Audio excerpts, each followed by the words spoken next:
Bom, estamos hoje é um dia muito especial. Hoje é Gimel Shvat, além da festa, tivemos a festa aí do Bar Mitzvah, né? A família Nosopolsky Ender. Hoje também é o aniversário do meu pai. E interessante também, hoje à noite é aniversário do meu sogro. Justo as essas coisas não são, né, não é por acaso. Meu pai e meu sogro fazem aniversário um dia seguinte do outro, e minha mãe e minha sogra também. É um na sequência do outro. É, meu tio também. Hoje à noite também, na verdade, é o Hilulá do Baba Sali, da Buchatzira. Bom, coisa interessante, hoje, por acaso, também é das Gocheprotes. Hoje a gente fala que Hassidim, eles não se despedem, eles falam até logo. A gente começa com uma alahá para terminar ela depois, na próxima vez que a gente se reencontrar. Hoje, estou dando aqui o meu até logo, estou passando o bastão aqui para o meu irmão mais velho, o Dubi, para continuar esses discursos entre Mincha e Arvit Bezrat Hashem, com toda a pompa e a honra, que eu estou indo para um outro desafio Bezrat Hashem, a partir de amanhã. Então, mas uma das coisas que tem gente que fica aqui escutando o shiur, tem aqueles outros que aproveitam esse momento para o que se faz melhor na hora que tem um shiur de um rabino, que é dormir. Nada mais gostoso do que, né, escutar um shiur nessa hora, tá cansado, e dar um shluf. Então tem gente que vai ter saudades pelo conteúdo, e tem aqueles que estão com saudades pelo momento, né? Afinal, um momento de descanso, de relax. Já contei aqui, mas esse negócio de você dormir no shiur do rabino não é uma coisa nova. Teve outra paraxá, quando foi paraxá Chayei Sarah, deitou todo um shiur aqui, a gente falou sobre como o Midrash conta que quando estavam dormindo no discurso do Rebbe Akiva, que o Rebbe Akiva ele falou, né, para acordar os alunos, ele falou que sabe por que a Malkat Esther ela dominou sobre 127 países? É porque a Sarah ela viveu 127 anos. A gente falou toda a ligação, e quando ele falou isso, despertou os alunos dele, que estavam dormindo no seu shiur. Então foi todo qual que era o significado disso? Ele estava querendo mostrar que cada dia, cada minuto, cada segundo é precioso, não pode perder ele. Obviamente tem hora certa para dormir, mas na hora que o rabino está falando, o Rebbe Akiva estava falando, não era hora de dormir, porque a Sara, ela viveu 127 anos plenos, e cada segundo dela era tão importante, e por causa disso tiveram mérito, então, muitos anos mais tarde, da Rainha Esther, de dominar por 127 países. Ou seja, demonstrando que cada segundo pode ser uma rua, pode ser uma casa, saber valorizar o tempo. Mas você vê que isso é uma tradição já judaica antiga, de milênios, de dormir na hora do discurso. E a gente trabalha muito, obviamente, e todo mundo está cansado, e o shluf vem, principalmente nessas horas, você para, você senta, você pensa, é natural que vem esse sono. O sono não vem só na hora do discurso, vem em muitas horas, mas principalmente na hora do discurso. Tem na nossa a Parashá fala sobre o Korban Pesach, né?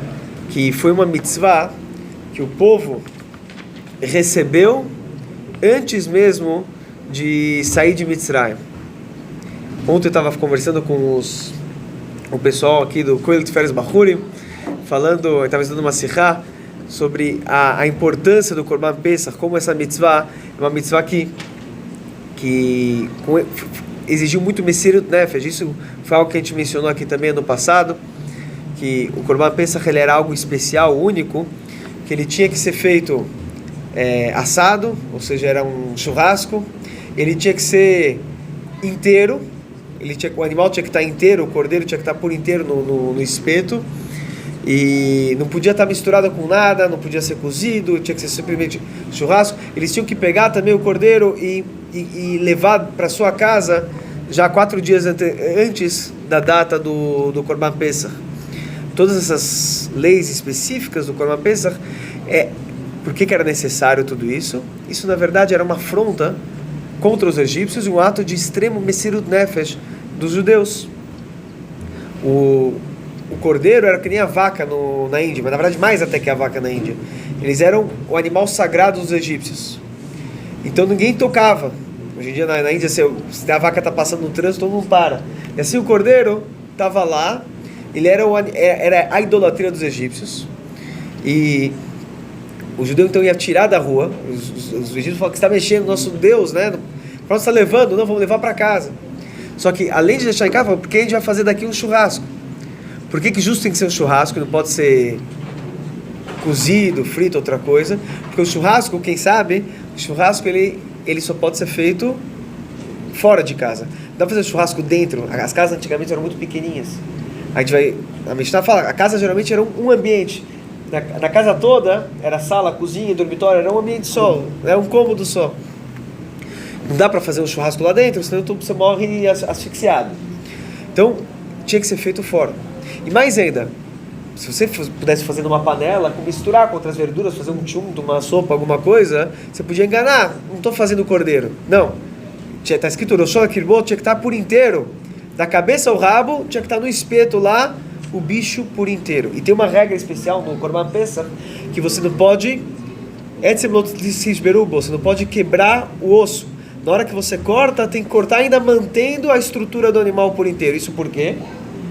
Desde que você está assando e está comendo, para que os egípcios ainda identificassem que isso era a idolatria deles, estava lá.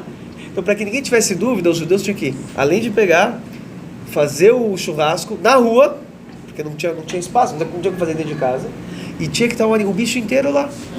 E não podia quebrar, não podia cortar em partes e esconder, não, tô comendo sozinha, aquele negócio, né? Não tem assim, mas cortar a cabeça, rabo, sabe? Fazer uma coisa, não, ia estar inteiro. Então o egípcio ia enxergar os judeus fazendo churrasco da idolatria e comendo a mesma, isso ainda tudo na frente deles. Isso exigia, imagina para os judeus que estavam 210 anos no Egito, 86 anos como escravos, diante dos seus mestres, ex-mestres, ex-patrões, e falando para eles, a gente está aqui fazendo churrasquinho da idolatria. Isso exigia um enorme autossacrifício e uma crença, uma fé em Deus muito grande. Mas eles estavam dispostos a fazer isso. Né? Eles fizeram isso. E um detalhe que aqui conclui toda essa história, é que eles, nesse momento, eles falam, eu estou com Deus, e estamos esquecendo do passado, essa vida de egípcio. Um detalhe também mostrando que eles estão deixando isso daí para trás, que a primeira mitzvah antes do Korban Pesach que a gente vê, foi a mitzvah que Deus deu de Achodesh Hazeh Lachem. Deu a mitzvah de contar o tempo, de fazer o Kiddush HaChodesh, que você está santificando o mês. Começou o calendário judaico. Por que era tão importante para Deus falar, agora vocês vão começar a contar o calendário judaico. O primeiro mês vai ser Rosh Chodesh Nissan. Aqui era uma demonstração. O escravo, uma pessoa que é escrava, ele não é dono do seu tempo. Ele vive, assim explica os Forno. O escravo, ele vive, ele sabe que está passando o tempo, mas quem determina o que ele faz com o seu dia a dia é o patrão. Então aqui os Forno fala que Deus estava mostrando para eles, esquece o passado, agora vocês são homens livres e vocês são donos do tempo, vocês vão santificar o tempo, vocês vão falar que dia que é o mês, quando começa o mês, Achodesh Hazeh Lachem, esse mês é para vocês, Rosh Chodashim. Então esse tempo agora é seu, você é dono do seu tempo.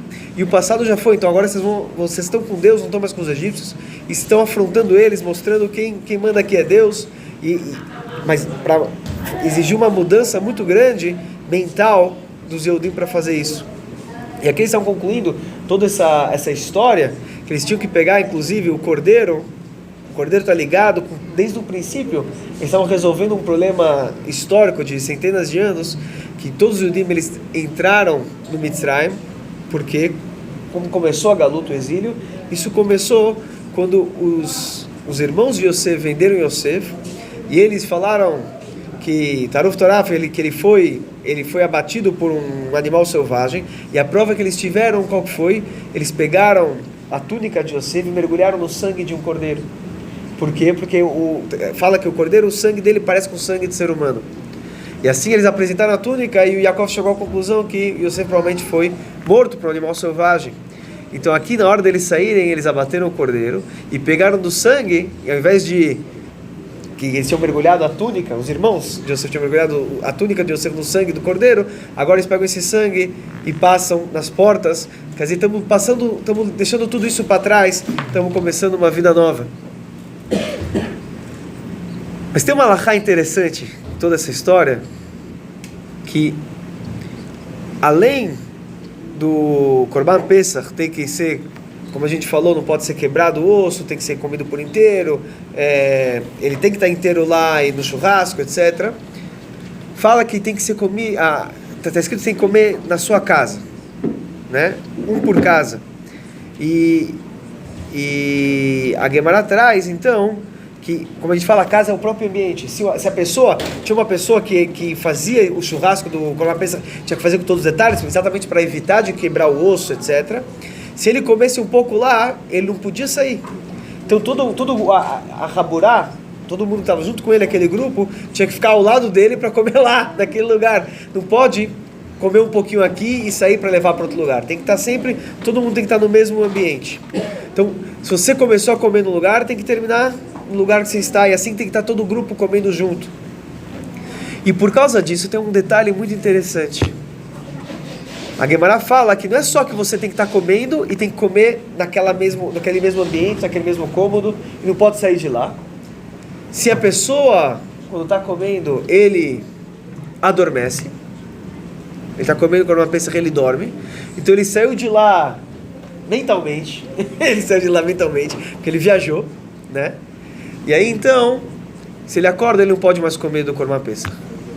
A menos que tem uma exceção, essa regra, que na verdade é a prática.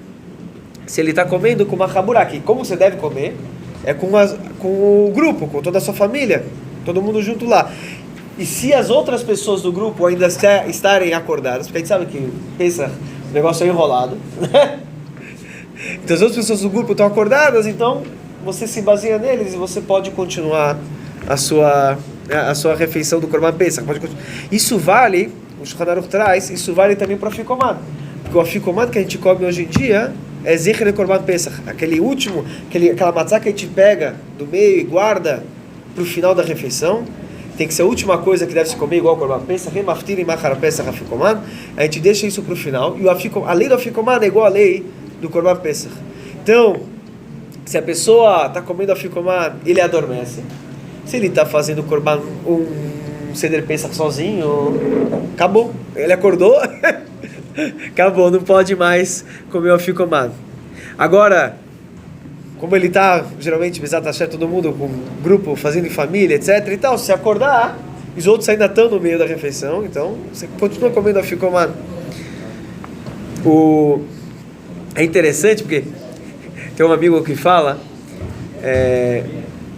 pra gente dormir, pra gente viajar, as pessoas viajam muito, estamos em férias, todo mundo viajou, cada um foi para um lado para o outro.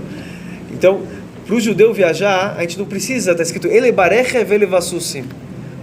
Geralmente, as outras nações, para fazerem viagens longas, para viajar para a Europa, para os Estados Unidos, esquiar, etc., eles vão Barechev, eles vão com carruagens, carro, etc., uma cima de cavalo para viajar. Vanachno, mas nós, Beshem Hashem Elokeinu Nazgir. A gente só lembrar o nome de Deus, começar a rezar, começar a falar, que as pessoas já começam a viajar longe. Às vezes dorme acordado até, sonha acordado. Bom, mas então, a Halachá fala que se a pessoa está, ele adormece no meio do Seder de Pesach, se ele acordar, e ainda outras pessoas do grupo estão despertas, aí tudo bem, ele pode continuar comendo Afikoman.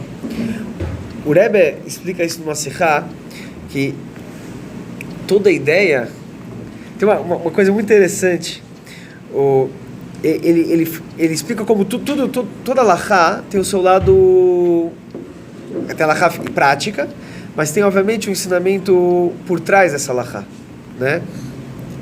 Tem uma frase, no Mishlei está escrito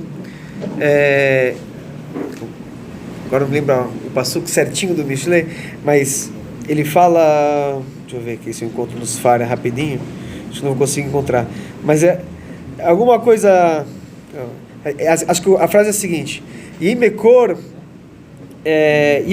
Baruch, se a sua fonte vai ser Baruch, vai ser abençoada, o Smach Mesh Neurim, aí você vai ficar feliz com a sua esposa da juventude. O que significa isso? O Gaon de Vilna, ele fala, olha hoje em dia o Gaon de Vilna, né? Parece o Mitnagdim, o antagonista do movimento racídico, etc. Mas isso na verdade foi uma coisa fruto dos seus alunos. Ele mesmo, ele era um grande cabalista. Tem explicações que ele escreveu toda uma explicação sobre o Zohar. Então ele explica esse passuco do Mishlei, que se a pessoa estuda a Torá, mas quando ele vê a fonte da Torá, ele é Baruch, ele vê a fonte da Torá, ele consegue não só ver o sentido literal, que é Alahá, ele consegue ir para a fonte, buscar a fonte de toda Alahá, ele chega na Kabbalah, ele chega na Hassidut, aí sim, depois ele volta para este Neurim, ele volta para a mulher da juventude, o estudo da Torá que ele fez quando ele era jovem, da Gemara, da Alahá e tudo, e aí ele fica feliz. É um novo reencontro com a sua mulher da juventude, com a sua Torá, no momento que você encontra a parte racídica do estudo. Então, o Rebbe fala que essa história de dormir no Seder, o que significa? O Seder é o nascimento do povo judeu, né, como a gente falou ontem. E no Seder, então, muitas das vezes, grande parte das pessoas podem estar dormindo, podem estar adormecidas, podem ter dormido na mesa do Seder. Apesar que você está dormindo, parece estar dormindo, você não está presente lá mentalmente, espiritualmente, você não está sentindo o que está ocorrendo. Quando a gente come do Seder, você tem que entender que no Seder, no Korban Pesach, você deve comer sempre em Haburá, em grupo, né? E esse Haburá, uma Hevra, seus colegas, seus amigos, é um Hibur. O que quer dizer? São pessoas que são conectadas com você. Todo o povo judeu é Arevim Zelazé, todo o povo judeu é conectado. E se tem alguém ainda que está desperto, se tem alguém ainda que está ligado, que está entendendo o que está acontecendo, que apesar da Galut, que a Galut é um momento de dormência do povo judeu, onde a maioria do povo, infelizmente, aparentemente parece que está dormindo, nas questões das tradições judaicas e tudo. Mas se alguém ainda está desperto, e ele se sente parte da Haburá, ele se sente conectado, ele percebe que todo o povo judeu faz parte dessa revra, desse grupo, dessa família, então todos podem participar do Seder, continuar participando do Seder, porque ainda tem alguém acordado. O tempo estourou. Eu tinha falado ontem que eu ia falar a explicação dos 4 filhos em detalhe, mas como a gente falou no começo aqui, como é só um até logo, então Bezrat Hashem, tivermos outras oportunidades, então a gente deixa aqui lembrado para voltar à explicação em detalhes dos 4 filhos, porque o tempo aqui estourou. Aí o meu de hoje, dia